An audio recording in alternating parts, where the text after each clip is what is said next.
they invited me to see it and so on. So I clued myself in with who I was quite quickly. But I didn't really get any information about him except he was extremely old and he ran the universe. And this man, Darth Vader, worked for him and did him a lot of good and not much good to anybody else. Then I met Mark Hamill, who told me much more, and we got on very well. And Mark has a great sense of humour and was very fond of English humour and English comics at that time.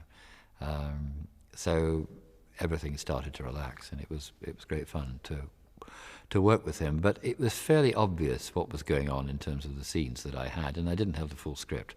I think that very few people had the full script in those days. And George, of course, then you must remember, was producing, so he didn't really want to come up front and chat. I mean, Richard did a bit of that, and Richard filled me in, I think, as best he could, but I had the impression that Richard didn't know all the facts either, though presumably he had a script, if not necessarily the one that the rest of us had.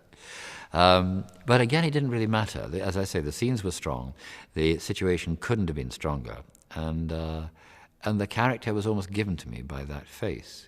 And I spent most of my time subsequent to that walk down on the first day in this large black chair.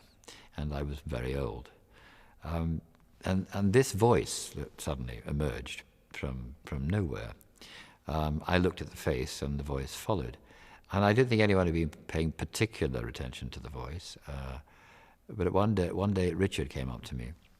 One day, I mean, we weren't doing this for very long, but he said to me, "Now look, I'm going to give you a tape of Clive Revel's voice." And Clive Revel did the voice of the Emperor in the previous movie. And if you can get sort of close to it, George might be happy to let you keep your voice. And I had no idea that I wouldn't be using my voice. And I thought, oh. So I listened to Clive Revel, and I thought, well, that's fine. But having seen that makeup, which Clive never had the privilege of doing or being in, I think the voice shouldn't be like that. It should be something deeper, more sepulchral, more horrible. So I did a bit of that, and Richard said, "Yes, well, that's good. You've been doing that voice, I see, throughout." And George actually is quite taken with it. So just go on doing it for the time being. So I went on doing it. And then when we came to looping, very much later, most of the film was redubbed for technical reasons in those days. If not all of it, and certainly all of my part was. So I had a chance to think about it and refine it, and George had said, "I really like what you're doing, I like that